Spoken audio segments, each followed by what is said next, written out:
Et salut les potos, c'est julien.com, j'espère que vous allez bien. Alors aujourd'hui, petite vidéo update pour vous dire un petit peu où j'en suis au niveau de la Lotus, au niveau des pièces. Là, j'ai toujours pas la voiture, ça change pas d'habitude. Mais par contre, je commence à accumuler un nombre de pièces, une quantité monstrueuse. Là concrètement, on en est à plus de 10 000 euros de pièces en attente de montage. Donc on va refaire un petit récap un petit peu de ce qu'il y a à monter et des diverses réceptions de colis. Parce qu'il y a quand même des petites pépites dans l'histoire. Allez, c'est parti. Alors j'ai tellement de pièces partout que je sais même plus ce que j'ai. Enfin, c'est un truc de fou. Petit truc exceptionnel, là franchement j'ai eu de la chance de le trouver. On m'a fait, alors improbable, on m'a appelé, on m'a dit toi t'as encore des feux arrière d'origine de ta Lotus? Donc les trucs comme ça là. Trucs dégueulasses là. Est-ce que ça va faire le... Ouais. Ces trucs là, ça c'est les avant. J'ai dit bah oui, je les ai, enfin j'ai mes phares quoi. Il m'a dit ça t'intéresserait, il y a un mec qui cherche à les échanger contre des phares LED. Je dis lesquels? Il me dit bah les Elispart. Ok, c'est génial, mais ça vaut super cher, ça vaut au moins 500 balles le kit complet. Ouais, mais il veut retourner d'origine. Et bah écoute, j'ai envie de dire grand bien lui fasse, oui, dis-lui oui, et puis mets-moi en contact. Et dans le coup, j'ai envoyé mes phares arrière d'origine, et le mec m'a envoyé les phares LED Elispart, qui sont juste magnifiques, qui donnent un coup de neuf à la voiture. LED, comme ça, sans surplus d'argent ni quoi que ce soit, sachant que mes phares sont pas du tout difficiles à trouver, donc j'ai pas trop compris, mais j'ai tout reçu. Donc je suis vraiment ultra content. Et le colis est ici. Et c'est un truc de fou. Regardez les phares. Ils sont tout neufs. Ils sont tout neufs. Et en fait, ils appartenaient à un pote à moi, la voiture a jamais roulé. Et ça fait des années qu'il les a achetés, peut-être 5-6 ans maintenant. Et donc voilà, je me retrouve avec des phares LED. Ça permet de sauter aussi les anti-brouillards et le feu de recul arrière. Avec le faisceau et tout ça. Il me manquait juste le relais spécifique pour les phares. Mais je l'ai racheté sur Elispart, spécial pour LED, sinon tu crames tout. Je l'ai racheté sur Elispart, ça m'a coûté 10 balles. Donc voilà, pour le coup, assez exceptionnel. Enfin, c'est le genre de truc où tu te dis, ouais, improbable, tu vois, parce que j'ai prévu de les acheter. En plus, ils sont compliqués à avoir en ce moment. Et ben voilà, 500 balles d'économiser. Donc ça, c'est plutôt cool. C'est vraiment une bonne opération. Ici, j'ai toujours mes pneus qui sont toujours là. La capote de la MG qui est toujours ici aussi.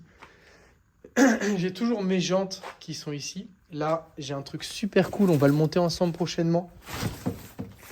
C'est une calandre MGB Honeycomb. Donc c'est pour ma MG. Ça rend vraiment un truc un peu plus... Le look de la face avant un peu plus sportif. Donc ça, c'est super rare à trouver d'origine. Et pareil, j'ai fait une ultra bonne affaire. Donc ça va vraiment faire l'objet d'une petite vidéo sympa de bricolage parce que c'est plutôt cool. Qu'est-ce que j'ai de sympa? Ah si, ça, ITG Maxogène. Je ne sais pas si vous savez ce que c'est. Moi, en tout cas, je sais très bien ce que c'est. Je sais très bien le prix que ça coûte aussi. Cette merde, ça vaut 450 balles. Mais c'est la meilleure boîte à air disponible sur le marché pour le moteur Rover. Donc, regardez cette boîte. Donc là, elle n'est pas montée, hein. Il y a le filtre qui est dedans et tout ça. Mais c'est la fameuse ITG Maxogène. Donc vraiment, je suis très content. C'est vraiment un superbe objet. J'ai hâte de monter tout ça. Donc là, fourni avec toutes ses platines de montage, son tuyau de raccordement, c'est du RIT. Et puis là-dedans, il y a le filtre, c'est un filtre en mousse ITG. Donc voilà, avec ça, ça va bien respirer. J'ai franchi le cap, c'est quand même une grosse somme, mais bon, je voulais, et vous avez compris, je pense que c'est assez clair maintenant, je veux le meilleur pour cette Lotus. Mais je vais peut-être pas la monter pour le coup, parce que j'ai un copain à moi qui fabrique ses propres pièces en carbone et qui est en train de développer une boîte à air révolutionnaire. C'est toujours révolutionnaire quand on vend un truc, hein, mais bon, j'attends un petit peu les retours. Elle est censée être moins chère que celle-ci, et elle est censée être plus performante, plus pointue, plus aboutie. Donc j'ai hâte de voir les résultats. Et voilà, c'est d'ici à cet été, donc il y a de grandes chances que je monte jamais cette boîte à air et qu'elle soit en vente très rapidement. Mais bon, voilà. Dans l'idée, ça je le savais pas jusqu'à maintenant. Il a suffi que je poste cette boîte à air sur les réseaux, sur Instagram, pour qu'ils me disent « Ah, mais je suis en train d'en développer une, machin. » À ce propos, à cette personne, je lui ai acheté une pièce vraiment super sympa. Donc là, pour le coup, je suis pas prêt de la monter parce qu'il y a encore beaucoup de boulot avant. Mais c'était l'occasion qui faisait le larron. Il en avait une en stock, donc je l'ai prise. C'est ce gros colis-là. Et là, on est dans de la pièce sur mesure. Pas de grosse production. On n'est pas comme Eltec. Il faut pas 6 mois pour l'avoir. C'est une lame en carbone. Moulée vraiment sur la carrosserie d'origine avec les vraies cotes et tout ça. Et elle est absolument magnifique. Elle fit parfaitement. Elle passe bien à fleur. Il y a des gros retours pour bien que ça fixe. Et puis voilà, tout ça c'est en carbone. Donc il va falloir faire attention. C'est vraiment une très belle pièce. Hein. Il va falloir faire attention. Il va falloir que je la protège dessous. Donc si vous avez des conseils, encore une fois, moi je suis preneur. Je pensais mettre un petit morceau de tôle galvanisée, truc qu'on trouve à Leroy Merlin, là, qui sont vraiment ultra fins, genre 5 dixièmes, voire même moins que ça, et coller dessous. Comme ça, si ça frotte un petit peu, ça racle sur de la ferraille et puis ça abîme pas le truc. Donc ça, je pensais faire ça. Dites-moi ce que vous en pensez, si vous avez une autre solution. Moi, je suis vraiment preneur parce que j'ai pas forcément envie de la péter tout de suite, cette lame. Après, c'est du carbone. Quand ça pète, on peut quand même la refaire, donc c'est plutôt cool. Je me tâtais même à la monter en version détachable rapidement, mais je sais pas comment faire. Donc pour l'instant, j'ai pas trop d'avis. Petit truc intéressant aussi, je redécouvre moi parce que ça fait longtemps que je suis pas venu à l'atelier. Mon diffuseur, ça c'est pareil, je l'ai acheté d'occasion à un mec à côté de chez moi. Improbable parce que ça se fait plus trop maintenant les diffuseurs et tout ça sur S1. Ils sont tous passés à minima sur S2 et maintenant sur Exige S3, mais les pièces de S1 ça devient difficile. Donc là on voit l'état de mon diffuseur d'origine. Mangé par la vie, mangé par les trottoirs de Monaco. Et mon nouveau diffuseur, bien plus gros, donc la hauteur est vraiment différente, ça ressort beaucoup plus. Un peu plus épais, un peu plus agressif, noir. Et là, ça va vraiment donner un look badass à la voiture. Je ne sais pas s'il y a une influence vraiment sur le comportement de la voiture. Avec les perfs de ma caisse, je pense pas. Mais bon, tu mets ça sur une McLaren de 800 chevaux. Je pense qu'il y a une diff. Donc ça, je suis content d'avoir cette pièce-là. Je l'ai trouvée. Comme j'ai le temps avec cette voiture, vu que je ne la reçois pas, je ne suis pas obligé de tout acheter neuf. Et je peux attendre, j'ai des alertes sur Le Bon Coin, sur Anibis, sur tout ça. Et je me laisse le temps de trouver des bonnes occasions. Et j'arrive à en trouver quand même. Il y a ça, je sais pas si je vous l'ai présenté. Je viens de le retrouver. Le truc, il est stocké là négligemment, ça vaut 600 balles. C'est terrible. Mon AIM Solo 2. Pareil, acheté d'occasion, quasi neuf, jamais servi. Il y a encore le truc de protection. Donc voilà, ça c'est un petit AIM Solo. Ça permet de mesurer les temps autour. Je sais pas s'il s'allume. Et je suis très content parce que c'est celui que je voulais. Non, il n'y a plus de pile. C'est celui que je voulais. Et il est fourni avec tout le bordel. J'ai recommandé une petite platine qui n'est pas fournie avec d'origine pour pouvoir le monter et le démonter rapidement. Comme ça, t'évites de le laisser dans la voiture quand tu t'en sers pas. Mais au moins, il y a tout le support de fixation. Le CD et tout ça est là. Et donc ça, ouais, c'est vraiment en GPS. Donc il n'y a pas besoin de sonde de détection sous la voiture et tout ça. Et c'est vraiment un GPS ultra précis. Donc voilà. Ça, c'est plutôt cool. Ça fera une bonne pièce pour la piste, pour mesurer les temps de façon précise. Qu'est-ce que j'ai là-dedans? Là, j'ai toujours mes fameuses cales faites sur mesure. Ah, là, j'ai des choses intéressantes. Les harnais, je vous les avais déjà montrés. C'est des sabelles que j'ai acheté d'occasion aussi. Ça, très intéressant. Donc, ça n'a pas de mine pour l'instant. Mais ça sera des petites lanières pour faire comme le Cayman GT4 pour fermer les portières. Donc voilà, ça donnera une petite touche racing à l'intérieur. Et ça donnera un petit peu une petite touche de couleur. Là-dessous, qu'est-ce qu'il y a? Ah, ben ça, c'est mes enrouleurs et mes ceintures rouges. J'ai fait refaire mes ceintures avec factorybelt.fr où dans le coup, tu peux changer la couleur de tes ceintures et tout ça. J'ai choisi rouge. Je vais vous les sortir pour vous les montrer quand même. C'est maintenant que j'en parle. Donc voilà. C'est les enrouleurs d'origine refaits avec une sangle rouge. Sur le site, la Factory Belt, il existe plusieurs couleurs, tu choisis.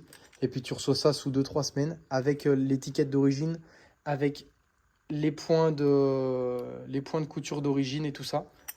Donc voilà, ça c'est pratique parce qu'en plus sur Lotus S1, tu peux pas acheter neuf chez Lotus des sangles de ceinture de couleur. Et puis comme les miennes étaient abîmées, pour le coup d'un point de vue sécurité, c'était important de les refaire. Aussi, j'ai commandé chez Piotr un sellier MP Sellerie bien connu, un nouvel Alcantara à l'intérieur. Donc ça, c'est les entourages de porte. Et je lui ai commandé aussi, donc Alcantara noir sur piqûre rouge pour aller avec mes sièges. Et je lui ai commandé aussi les pontons. Les miens étaient littéralement pourris, si vous vous rappelez. Petit ponton noir. Alcantara. Là, un revêtement spécifique, un peu tissu quand tu passes dessus avec le cul. Et puis sur piqûre rouge. Donc ça, c'est plutôt cool. Dans le coup, je pense que je vais lui envoyer ça aussi.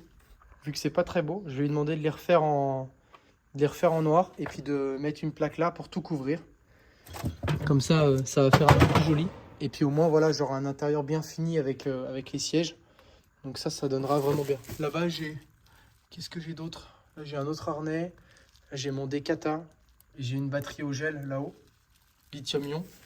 Lithium-ion, ouais. Ça, qu'est-ce qu'il y a là-dedans? Je sais même pas ce que c'est. Ça, en coup, je sais même pas si je vais les monter. Des poignées d'origine. Mais dans le coup, je vais pas les monter parce qu'elles sont pas... Elles sont pas très belles, elles sont pas très propres. Je vais les refoutre en vente. Et qu'est-ce qu'il y a là-dedans? C'est quoi ça? Je sais même plus ce que j'ai en fait. Tellement ça fait longtemps que je suis pas venu. Ah, c'est lourd. Qu'est-ce que c'est que ça? Ah si, c'est ma capote pour le toit là, Bordeaux. Donc ça c'est bien. Là il y a toujours mes jantes. Donc voilà pour cette partie-là. Il y a quand même pas mal de pièces. Et j'ai aussi du carbone pour faire des petites pièces moi-même si j'ai envie. Là, j'ai nettoyé mon diffuseur dessous. Il était vraiment dégueulasse. Petite technique si vous voulez nettoyer ça. Du WD-40. Voilà, avec une éponge magique. Et puis ça suffit. Faut pas se prendre la tête, ça se nettoie très bien. Qu'est-ce que j'ai de cool ici? Bah ici, j'ai pas grand-chose de cool. Beaucoup de pièces d'origine. Là, j'ai les... Ah, mais si... Je sais pas si... Ah, mais j'ai oublié que j'avais ça. Ah, pour le coup, ça vaut peut-être le coup de rouvrir ce carton-là. Parce que là, j'ai mes panneaux de porte en carbone aussi là-dedans. Je savais pas où ils étaient. En fait, je me rappelle plus que j'en avais. On va l'ouvrir tout à l'heure, celui-là, parce que je me rappelle plus ce qu'il y a dedans. C'est fou à quel point j'ai des pièces qui traînent partout, je me rappelle plus. Voilà, ici c'est tout. Et après, si on revient de l'autre côté de cette caisse de merde là, le turbo est coulé au passage. Regardez-moi le bordel. La voiture, elle a 200 000 bornes. Elle est morte, c'est déjà le deuxième moteur. Acheter des Dacia. Donc là, nouvelle petite commande. Alors déjà, petit truc qui traînait chez moi depuis un bout de temps. C'est cette pièce-là. Un fond de compteur. Rouge. Donc ça, c'est plutôt beau aussi. Fait sur mesure. Donc ça, j'ai hâte de le monter. Le mien est très beau, hein, mais c'est juste que, voilà, comme vous avez bien remarqué qu'il y avait des touches de rouge dans ma voiture, bah, je trouve que voilà, le stack, il est beau, je l'aime bien, j'ai envie de le garder, mais j'ai envie de lui donner un petit peu de peps plutôt. Là-dedans, j'ai reçu mes protections de anti-gravillon arrière, les Stone Protector là.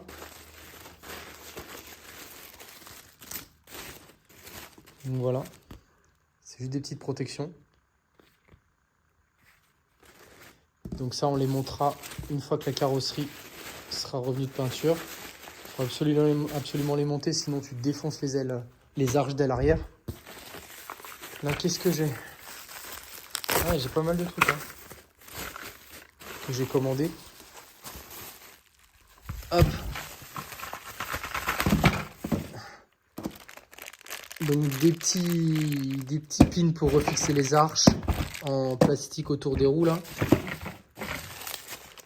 J'ai commandé aussi des petites ampoules pour les clignotants. Ça, c'est mon relais spécifique pour les phares arrière LED, comme j'avais expliqué. Qu'est-ce qu'on a là-dedans? Ce qui est bien avec Elispark, par contre, là, c'est la communication, c'est la réactivité. Le mec est ultra cool, il est commerçant. Quand tu achètes beaucoup chez lui, tu lui demandes de te faire une petite remise. Il t'envoie un petit code promo. Donc ça, c'est plutôt... c'est vraiment un bon gars. J'adore commander chez Elispark, beaucoup plus que chez Elisshop. Elisshop, c'est moins de service client. Le site web est plus old school. T'as pas de suivi de colis. Enfin, c'est relou, quoi. Donc ça, c'est d'autres petits trucs pour les clignotants, mais qui sont livrés avec, tu vois. Donc j'en ai commandé en double. Je savais pas qu'ils étaient livrés avec. Bon, pour le coup, c'est pas grave. Et j'ai commandé des clignotants fumés. Enfin, pas fumés, clairs, au lieu d'orange. Donc ça va donner un petit coup de plus récent à la voiture aussi. Qu'est-ce qu'il y a là-dedans? Ah, intéressant. Ça, c'est intéressant. Ça, c'est intéressant parce que c'est de la pièce d'origine en plus. Un logo Lotus d'origine. Un logo Hélice d'origine. Et donc ça, je suis content d'avoir vraiment les logos d'origine parce que ça se fait rare. Et vu que j'ai repeint la voiture, bah, tout a dégagé. Et là, qu'est-ce qu'on a ici? Ah, ici, c'est juste de la pièce, c'est de la visserie en fait. Voilà. Donc c'est de la visserie.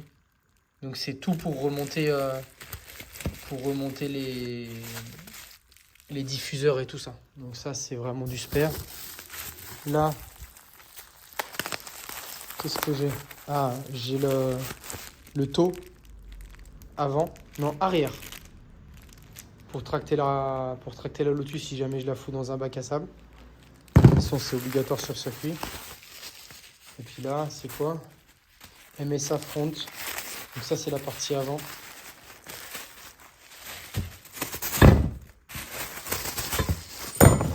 Voilà.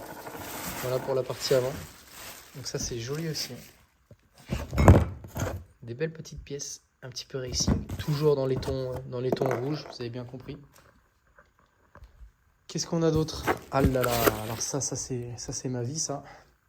Des plaquettes Carbone Lorraine RC6 avant, arrière. Donc généralement on met RC6 avant et RC5 plus à l'arrière ou des choses comme ça. Mais là j'ai mis RC6 aux 4 coins. Donc ça c'est de la plaquette qui freine sa mère. C'est aussi plus cher, comme d'habitude. De toute façon je regarde même plus la dépense parce que sinon je pleure. Donc comme ça voilà, j'ai les avant. C'est bien les bons, les avant et les arrières. Et là, ça va freiner de ouf. Et ça, c'est plutôt cool. Racing News Only, tu m'étonnes. Ça, trop bien. Un emblème Lotus d'origine. Vu que le mien, vous vous rappelez, il n'y en avait plus sur ma Lotus, il était arraché. Donc j'aurais pu le prendre noir. Mais dans le coup, je veux respecter quand même la couleur d'origine et tout. Donc je l'ai gardé jaune. Le noir des versions... je sais plus comment ça s'appelle. Des versions JPS là, marque de cigarette. Donc il existe en noir. Et ça, qu'est-ce que c'est que ça? Zecop. Des petites Zecop en carbone mat, très joli. Ça va comme ça. Et ça va sur les ouïes latérales. Très très beau, je suis très content. Il y en a deux naturellement, une paire. Je n'avais pas vu qu'ils avaient fourni la colle avec. Dans le coup, moi je crois que je vais pas les coller à la colle, je vais les coller. Bon bah voilà, c'est tombé au double face 3M comme j'avais fait avant.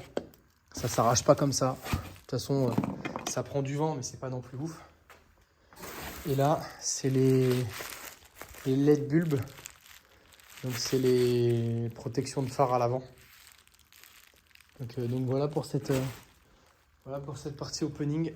Alors qu'est-ce qu'il y a là-dedans? Eh ben oui, c'est bien ça. Il y a ma capote. Donc ça déjà c'est sûr. Et on voit ces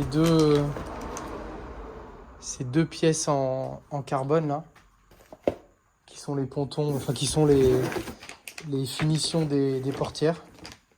Plutôt vraiment des très belles pièces. Je vais en ouvrir une. Vraiment de la très belle pièce. Et dans le coup, avec ça, la petite lanière. Il y a de la distance, mais c'est censé aller comme ça en fait. Voilà. Donc là, il y a le petit velcro et tout. Il ne faut pas tenir compte de ça. Mais en gros, ça va venir comme ça. Et on va fermer la portière en tirant là-dessus. Voilà. Et ça passe juste dessous, dans la poignée. Et puis là, après, là, il y a la portière qui vient là, comme ça. Donc ça va vraiment, vraiment être très simple. Là, je suis très content. Et puis dans le coup, la capote bordeaux, qui peut vous donner un petit peu une idée sur la couleur que je vais choisir pour la voiture, avec les jantes. Est-ce qu'on se regarde les jantes, les gars? Putain, les jantes, elles sont tellement belles. Oh là là, qu'est-ce que c'est beau. J'ai hâte de les monter quand même. Elles sont magnifiques. Regardez-moi ça.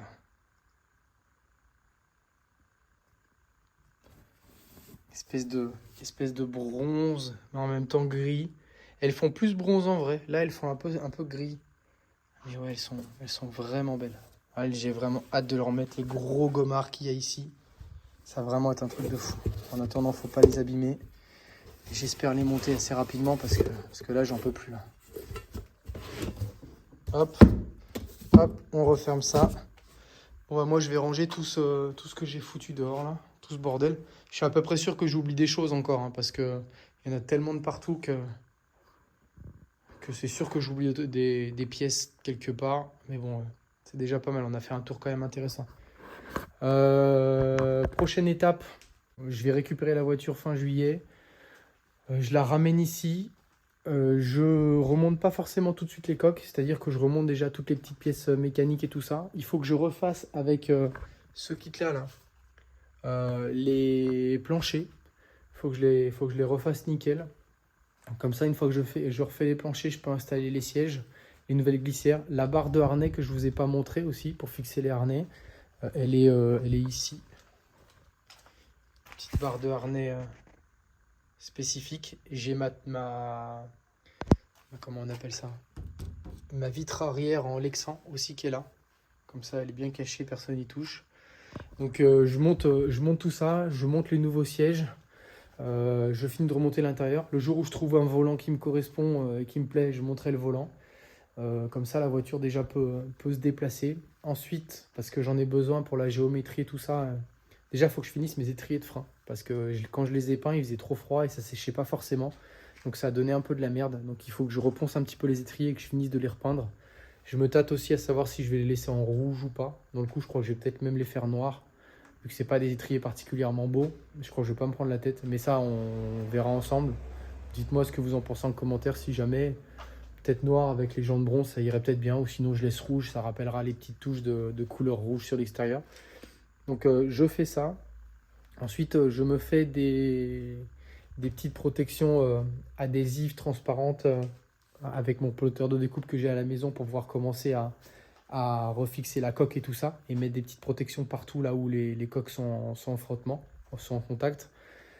Je remonte la coque avant, je remonte les phares, j'installe les cales que j'ai avec les jantes. Ça, j'ai pas le choix que de les monter pour la géométrie. Et après, je m'enflamme pas plus que ça non plus sur le remontage parce que faut que je l'envoie chez le préparateur, chez Perfodem. Lui va s'occuper de toute la partie moteur, géométrie sur mesure, recontrôle des trains, serrage et tout ça, purge des freins vraiment bien faite. Donc voilà, donc la voiture après repart encore pour peut-être 2 mois, 2 voire 3 mois en préparation. Bon, c'est juste à côté de chez moi donc ça va, c'est déjà mieux. On ira d'ailleurs voir un petit peu régulièrement la voiture et puis même présenter un petit peu le garage chez lui et voir un petit peu ce qu'il a prévu sur la voiture. Que je vous explique aussi la prépa que j'ai prévu de faire sur cette voiture.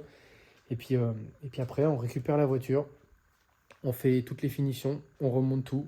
Peut-être qu'elle passera chez un détailleur pour faire une cire complète plus une protection PPF sur la partie avant et sur les bas de caisse. Comme ça, elle ne bouffera pas les gravillons et tout ça. Il me manquera encore 2-3 petites pièces que j'espère récupérer d'ici là. Et puis après, bah voilà, il n'y a plus qu'à rouler. Donc on sera en hiver, absolument au moment où on ne peut pas rouler. Donc voilà, on patientera le printemps pour les premiers jours de déverminage sur piste. Et voilà, enfin on aura vu la fin, le bout du tunnel de cette prépa qui aura duré plus d'1 an. Alors que je voulais régler ça en quelques mois. Mais bon, la carrosserie concrètement m'a foutu dedans. Je mesurais pas le boulot qu'il y avait à faire. Mais bon, voilà, c'est comme ça. Bon les gars, j'espère que cette petite vidéo mise au point vous aura plu. Moi je vous dis à la prochaine, allez, ciao.